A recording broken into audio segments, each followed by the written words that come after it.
Hi, today we're going to show you how to break down and clean or dress soft shell crabs. And soft shell crabs are actually blue crabs in a molting stage. And a lot of seafood markets during the summertime will have soft shell crabs. And the majority of those markets, the nicer markets, will get those in live.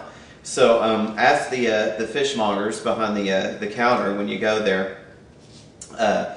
when they came in and this and that, and sometimes they'll still be moving. So the fresher the better is what we're getting at. So I've got a couple of specimens here, and we're going to break these guys down from the underside, and I'm going to show you how to pull out the feathery gills that will be on the underneath side of these guys as well. First, we're going to cut the faces off. So essentially we're cutting the nose off to spite the face, but we're cutting the whole thing off. And I've got some culinary shears here. So we're just going to take off the face and the eyes. And the reason that we do that is because there's just a lot of bitterness and not a lot of edible product in that part of the crab. So we just want to go ahead and get rid of that.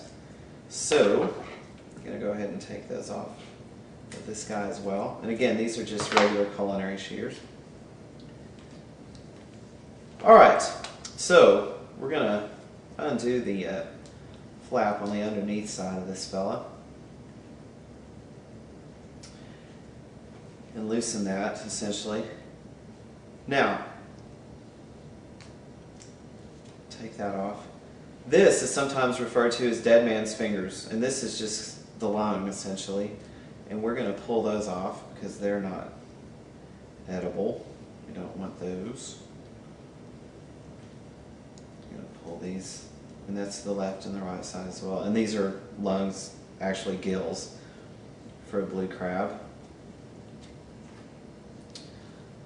So the rest that's left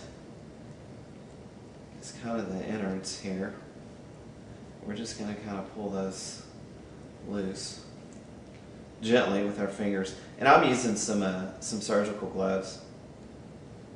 And I like to use these simply because they're sanitary, but also at the same time, once you finish the messy job, all you have to do is pull the gloves off.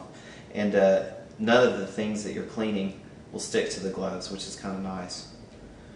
Alright, so that's that guy. And we're going to perform the same procedure on this other crab. And we'll come back here in a little bit and show you how to dust these with flour. And I'm also going to use a different breading procedure for one of them. So we'll show you two different breading procedures, and we'll sear these on the stove top in a little bit of clarified butter and show you the finished product.